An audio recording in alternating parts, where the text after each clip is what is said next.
Yeah, oh, what's up, ladies and gentlemen of the internet? It just occurred to me that I didn't do a top 10 list for last year. So for the last few years, I've done top 10 lists of movies that I liked throughout that year. But last year, it wasn't a normal year. Last year was kind of special, aka it sucked. Last year sucked. So a not so normal year deserves a not so normal list. So this list is not only going to be movies, but TV shows as well. And to keep this list balanced, I took 5 movies and TV shows that came out in 2020 and made a random list. And guys, once again, just like always, there is a difference between my favorite movies and TV shows and the best movies and TV shows. This list is 1000% comprised of my favorite movies and TV shows, meaning these shows and movies do not have to be the cream of the crop on Rotten Tomato or any other critic site for that matter to make my list. This list is all about the things that made me happy, me sad, me joyful, me angry, me pissed off, whatever else you want to say. This list is completely subjective to me.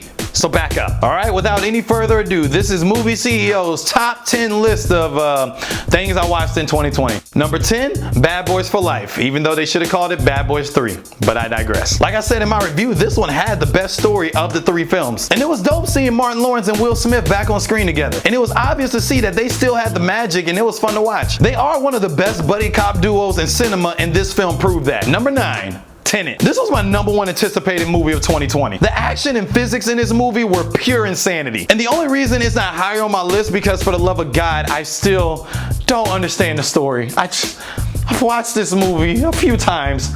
I just don't get it. Number 8, The Old Guard. This movie had quality action scenes and a dope story. I was sold on that alone. And plus Charlize Theron gives me life in almost every film that she's in. Number 7, another Netflix banger, Extraction. If Man on Fire and John Wick had a baby, it would be this film. Netflix keep dropping bangers like this. It's gonna be hard for theaters to get butts in the seats when they reopen. Number 6, Lovecraft Country. I don't know whose idea it was to mix Harry Potter and the Brown versus Board of Education, but I am totally here for it. Yeah, this story of warlocks and racism, it was pretty awesome to watch. Number 5, The Boys Season 2. I watched The Boys for the first time this year and caught up on Season 2 that released this year, and when I tell you, I am so upset I was sleeping on this show. This show is pure insanity in all the right ways. As scary as it is to say, if superheroes were around in this day and age, I honestly believe this is how it would be. I love shows and movies that give different dynamics to the superhero genre, and this show is top tier in that department. Number 4, The Mandalorian Season 2. This is the best thing to happen to Star Wars since the original trilogy. That's like almost non-negotiable at this point. You don't need to be a fan of anything Star Wars related to invest in this show. And even if you are that Star Wars junkie that got Princess Leia tattooed down your arm, there are additional story elements in this show that you will vibe with. Number 3, The Five Bloods. Last year hit us with a lot, and one of those hits was the passing of Chadwick Boseman. And even through his hardships, he was able to complete multiple films before his passing, and this being one of them. I feel like it pays homage not only to his character, but Chadwick Boseman himself. This film is an emotional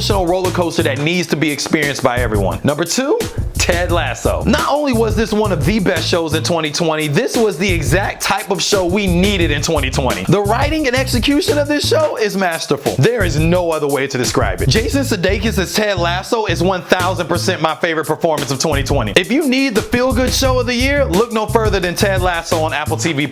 Alright guys, with all that aside, there is one that remains. The #1 thing that I watched in the year of 2020 is Money Heist. What you thought it was gonna be? Are you crazy? I ain't been that hyped and emotional collectively in a very long time. The way the story is told with these cast of characters is the ultimate thrill ride. This is not only my favorite thing that I watched in 2020, this is one of the best shows on streaming platforms, period. If you ain't seen this show yet, dishonor on you and the horse you rode in on. Watch the show. And that's it, ladies and gentlemen. That was Movie CEO's top 10 things that I watched in the year of 2020. So what was some of your favorite content last year? Movies, TV shows, docuseries? If you got something, drop it below. Got an idea? Let me know. I look forward to doing more of these in the future. Happy New Year.